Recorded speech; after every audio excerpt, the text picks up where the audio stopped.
नमस्कार. तर हे आहे माझं छोटेसे किचन.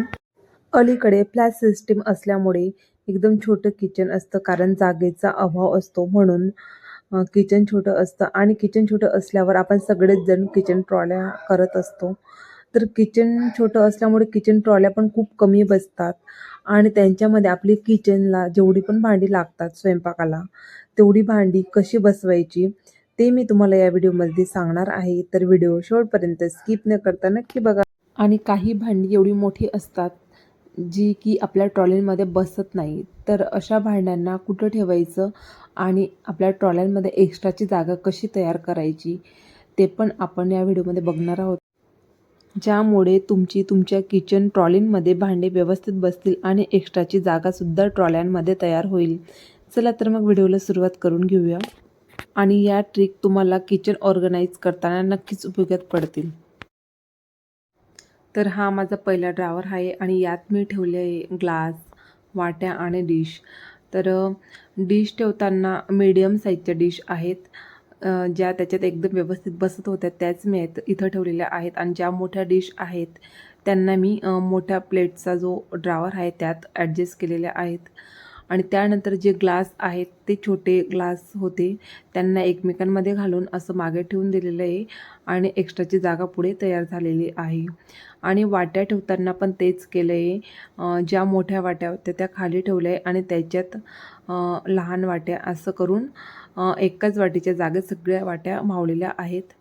आणि एक्स्ट्राची जागा जी आहे ती आपल्याला इथं मिळालेली आहे, जेणेकरून आपण जेव्हा पण स्वयंपाक करताना किंवा एक्स्ट्राचे डबे वगैरे टिफिन असतात तेव्हा आपल्याला ठेवायला जागा होईल. तर ज्या पण डिश होत्या मोठ्या त्यांना पण मी एकमेकांमध्ये घालून मागे ठेवलेले आहेत. तर त्याच खाली जो ड्रॉवर आहे त्यात मोठ्या प्लेट ठेवलेल्या आहेत. तर तो मोठ्या प्लेटसाठीच बनवलेला होता ड्रॉवर.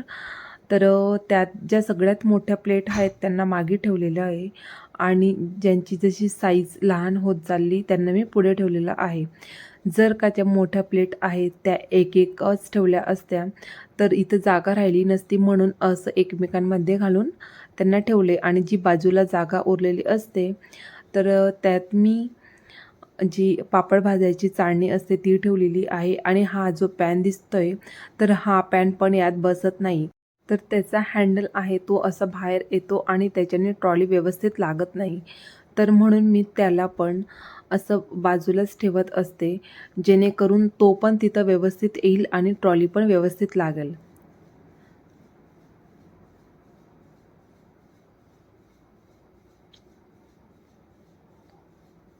तर त्यानंतर 3 नंबरची जी ट्रॉली आहे त्यात मी सगळे पातेल्या ठेवलेल्या आहेत, ज्या आपल्याला दुधासाठी किंवा भाजीसाठी किंवा काही एक्स्ट्राचं स्वयंपाक उरलेला असतो त्या काढण्यासाठी लागतात त्या.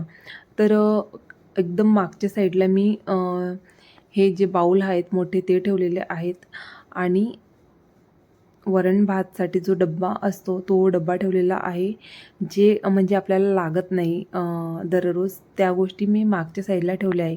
आणि पुढे पातेल्या ठेवल्या आहे. पातेल्या ठेवताना नेहमी असं त्यांना पालथं ठेवायचं नाही आहे, सरळच ठेवायचं आहे, म्हणजे आपल्याला दिसतं पण की कुठली पातेली आहे. आणि जर पालथी ठेवली तर मग आपल्याला एक पातेले काढण्यासाठी सगळेच पातेल्या काढाव्या लागतात. तर असं ठेवल्याने काम पण एकदम सोपं होतं आणि खूप साऱ्या पातेल्या पण एकाच जागेवर मावतात. तर त्यानंतर हा जो ड्रॉवर आहे हा मी स्पेशली असे डबे ठेवण्यासाठीच बनवून घेतलेला होता. पण झालं काय की डब्यांची साईज खूप मोठी आहे तर ते येत नाही. तर म्हणून मी इथं या जागेवर कुकर ठेवणार आहे. तर कुकर ठेवताना नेहमी त्यांना असं बंद करून नाही ठेवायचे, झाकण त्याच्यावर पालथं करून ठेवायचं आहे, जेणेकरून कुकर बरोबर त्याच्यात बसेल. जर कुकरची साईज अगदीच मोठी असेल तर कुकर बसत नाही. आणि म्हणूनच मी त्यांना असं झाकण काढून आणि त्याच्यावर म्हणजे पालथं करून ठेवलेलं आहे. आणि जी बाजूला जागा होती त्यात जे एक्स्ट्राचं सामान होतं, म्हणजे सँडविच मेकर ठेवलेला आहे आणि एक छोटी कढई होती तडकाची ती ठेवली. आणि खाली इथं कढया ठेवलेल्या आहेत मी छोट्या साईज. त्यानंतर सगळ्यात महत्त्वाची ट्रॉली म्हणजे ही. तर यात खूप छोट्या छोट्या वस्तू येतात पण खूप महत्त्वाच्या असतात. तर ती पण मी एकदम सुटसुटीत अशी ऑर्गनाईज केलेली आहे. तर बघू शकता जे चमचे पातळ भाज्यांसाठी लागतात ते मी एका साईडला ठेवलेले आहेत आणि जे भातासाठी किंवा सुक्या भाज्यांसाठी वापरले जातात ते साईडला ठेवलेले आहेत. आणि हे लहान चमचे ते मी एक छोटं ऑर्गनायझरमध्ये ठेवले, कारण त्यांना जर एकत्र ठेवलं तर हे कुठे लपून बसतात आणि वेळेवर आपल्या हाती येत नाही. तर त्यानंतर जी जागा होती साईडला त्यात मी कात्री ठेवलेली आहे आणि हे चहाच्या गाळण्या ठेवल्या आहे. तर हे बाजूला मी 3 डब्बे ठेवले, ते चहा साखरचे डब्बे आहेत आणि हिंगाची डब्बी ठेवली.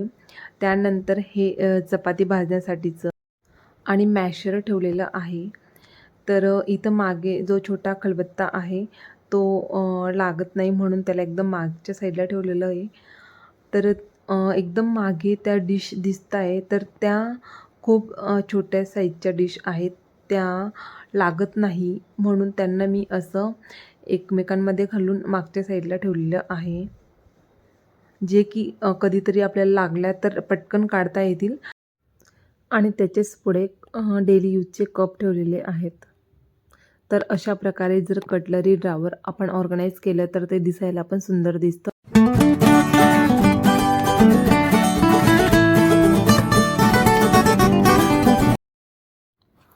तर ही पुल आउट ट्रॉली आहे. यात मी खूप साऱ्या बरण्या ठेवलेल्या आहेत.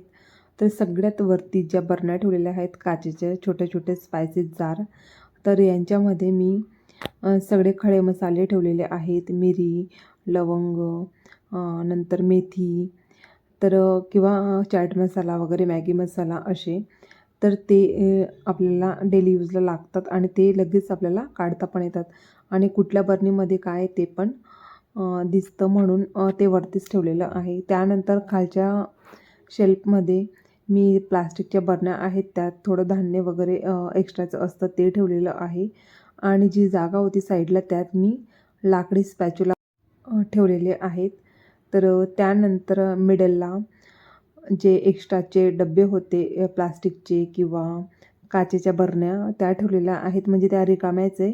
पण जर काही आपल्याला काही भरायचं असेल तर त्यासाठी मी इथं वरतीच त्यांना ठेवून दिलेलं आहे. आणि जी जागा आहे साईडला त्यात मी हा ऑरेंज कलरचा डब्बा आहे तो ठेवते, म्हणजे त्या बरण्या पण हलणार नाही आणि खाली पडणार नाही म्हणून.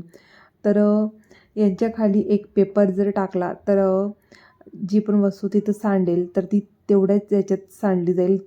त्याच्याने पूर्ण जी ट्रॉली आहे ती खराब होणार नाही म्हणून तिथं पेपरना जो कॉर्नर आहे यात मी सिलेंडर ठेवलेले आहेत, 2 सिलेंडर, आणि ते इझिली त्यात बसलेले आहेत. आणि एकदम कोपऱ्यात जागा होती तिथं मी एक स्टीलचा मोठा डब्बा होता तो ठेवला आहे. त्यानंतर खूप जणांना प्रश्न पडतो तर सिंक खाली आपण काय ठेवायचं. तर मी सिंक खाली ठेवण्यासाठी हा एक स्टीलचा रॅक विकत घेतला होता एक्स्ट्राचा, आणि त्यामध्ये मी स्टीलच्या ज्या कढया आहेत किंवा मोठ्या पातेल्या, जे एक्स्ट्राचे भांडे होते ते ठेवलेले आहेत. जर तुम्हाला सिंक खालची जागा कशी ऑर्गनाईज करायची हा व्हिडिओ बघायचा असेल तर मी शेवटी लिंक देते, तर नक्की जाऊन एकदा चेक करा. तर अशा प्रकारे मी किचन ऑर्गनाईज केलेलं आहे. जर व्हिडिओ तुम्हाला आवडला असेल तर लाईक करा, कमेंट करा आणि चॅनलवर नवीन असाल तर सबस्क्राईब करायला विसरू नका. तोपर्यंत बाय बाय, भेटूया एका नवीन व्हिडिओमध्ये.